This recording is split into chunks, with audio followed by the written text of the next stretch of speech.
Chapter 11. Sean found himself staring at a white guy a few years older than him, maybe Heaton's age, fist clenched and raised to deliver another hammer blow. The guy caught himself just in time and let his hand down slowly. His skinny frame was bulked out by a massive white shell suit. A gold chain and a baseball cap completed the look. "Yes?" Sean said, staring coldly at the guy. "Who the fuck are you?" "I was going to ask you the same question. I mean, I can see you're some pranny with his dick where his face ought to be, but that doesn't tell me who you are." The guy's eyes narrowed and his head tilted slightly. "Tell Janice Ricky's here, collecting her monthlies." "And what exactly are they?" "Look, just send her out, will you, bro? I've got other people to see, you know what I'm saying?" Sean stepped out through the front door, closing it behind him. "No, I don't know what Pricky's saying. So why doesn't Pricky explain?" Ricky looked at him appraisingly for a moment. Then he slipped a packet of cigarettes from a pocket and offered Sean one. Sean just stared at him, so he popped it into his own mouth and lit it up. "New kid on the block? Okay. Quick update for future reference. Janice makes a monthly payment that guarantees safety. I thought it was the Lytton guys who took care of all that." Ricky smiled around the end of the cigarette. "We got arrangements with the guys." "You say," Sean thought. Cool fury began to smoulder deep inside him. "How did she get the bruises?" Ricky took a deep draw on the cigarette. "The what?" "The bruises on her face. Where did she get them?" A shrug. Another deep draw. "Fell over. You know how it is." "So, in fact, you're pretty shit at guaranteeing safety." "Like I say, she don't pay dues. What can you do? Shit happens." "Yeah, it does. In fact..." Sean snatched a cigarette from Ricky's mouth and flicked it onto the floor. He crushed it beneath his foot. "I squeezed one out this morning, looked just like you." Ricky stared down at the butt. Then his face twisted into a snarl as he looked up at Sean and his mouth opened. Sean cupped his hand and slapped the guy hard across the right ear, faster than Ricky could react. Ricky's scream echoed along the landing. He staggered back and dropped to the floor like his legs had snapped. Sean crouched down. "That's a ruptured eardrum," he said. "Don't worry. It'll heal in, 3 months, max, and you've got another one." He cupped his hand again and made as if to hit the other ear. Ricky recoiled. "But I want you to hear me clear, so I won't do that one too, unless you ask real nice." Ricky attempted to get up onto his knees, but Sean pushed him back onto his arse. "I'm Janice's son," he said. "Didn't she mention me?" "Oh, now I'm all hurt as well as angry. Doesn't matter, really. What does is that you will never visit her again. Understand?" "Piece of shit," Ricky hissed through the pain. Sean smiled. What he wanted to do was beat the slimy wanker into a pulp. He had no doubt that Ricky was the one responsible for his mum's bruises, but he was almost as angry with himself as he was with the shit stain lying in front of him. If he'd stayed at home, not joined up, this wouldn't have happened. He could have protected his mum, looked after her. He remembered what Copper had said, back when he first decided to join up.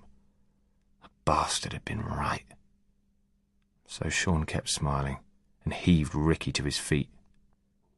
"Seems to me my mum's entitled to a refund, so I'll take it now." He held out his hand. Ricky glared hate at him, but reached into his pocket, and suddenly Sean found himself staring down the barrel of a revolver. It was pointing directly at his face, and it was loaded. Sean could see the ends of the rounds sitting in their chambers. Ricky's hand was shaking. Whether it was from the slap or because he wasn't used to the weight of a pistol, Sean couldn't be sure.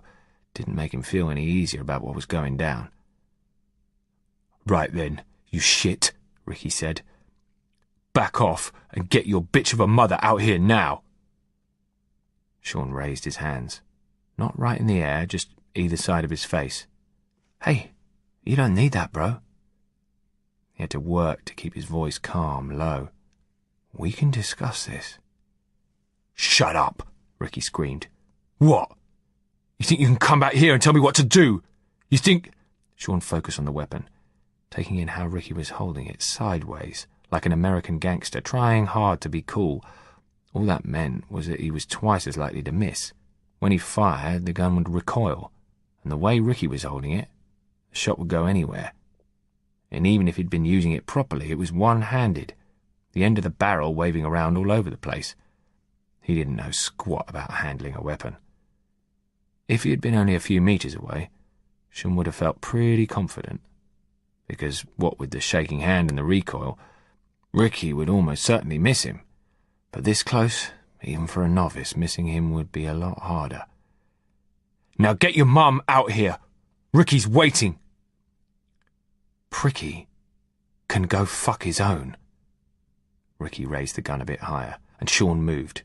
He hadn't officially done the unarmed combat course, but he had practiced with mates who had. Speed, aggression, surprise, that's what you needed. Ricky was holding the gun in his right hand. Sean darted to his left, Ricky's right. His mates had said it was harder for a guy holding a gun in one hand to move it quickly in that direction. He wrapped the fingers of his right hand around the barrel and brought the heel of his left hand up under the hammer, and in one swift movement he had levered the gun out of Ricky's grip. It was a textbook move. Ricky's finger was still inside the trigger guard, and it nearly came with it. He howled as Sean heard the snap. With the same movement, Sean chucked the gun away down the passage and threw his whole body forward into the guy, piling in with his right fist, smashing it hard and fast into Ricky's face. Ricky's nose gave way under a barrage of blows, blood bursting out across his cheeks. Sean drove on, pushing into him, punching, right arm pistoning into the guy's head. Ricky collapsed in a shrieking, weeping, quivering heap. Sean stepped back and picked up the gun. Then slowly, deliberately, he levelled it at his assailant. For the first time in his life, after all that training, he was holding a live weapon aimed at another human being. It was a strange feeling. And he held it properly. 2 hands on the grip, feet apart, arms straight, staring straight down the barrel at his target. Ricky stared at his finger, which hung down uselessly. Then he screamed again. "We were discussing a refund for my mum," Sean said. The skin on his knuckles had split and his hand throbbed, but he held the gun steady. Ricky opened his mouth, and Sean thumbed the hammer back with a loud click. He had no intention of pulling the trigger, but Ricky wasn't to know that. He fumbled inside his top and pulled out a thick wallet, which he threw down on the floor by Sean's feet. Weapon still trained on him, Sean knelt on one knee to pick it up. He opened it with one hand and looked down at a thick wad of 10s and 20s.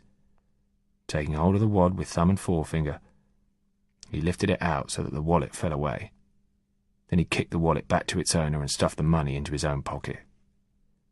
"Your refund is accepted.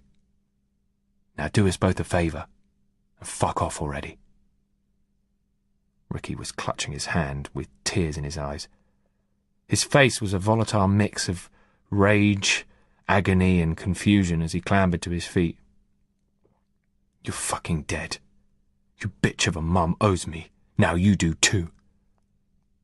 Sean walked backwards to the flat and pushed the door open with his shoulders and arse, without bringing the gun down. "You can't protect her all the time, soldier boy." Ricky spat blood, hunched over to protect his hand, while tears of pain ran down his spattered face. "I'll be back. Those bruises I give her the first time, they won't be nothing on what's coming if she don't pay up. And this time, I don't care how many extra shags I get out of her." Sean paused halfway into the flat.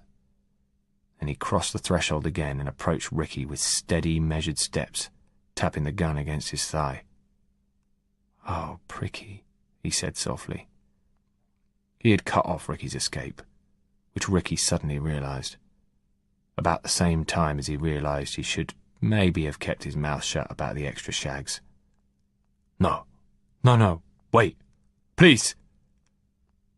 He cowered back into a corner. Sean feinted, pretending to drive his knee into Ricky's groin. Ricky shrieked and bent double to protect his balls, which meant that Sean could grab the back of his neck and drive his knee in hard for real. Sean let go and Ricky dropped to the floor. He retched a couple of times, and then spewed vomit and blood over the passage.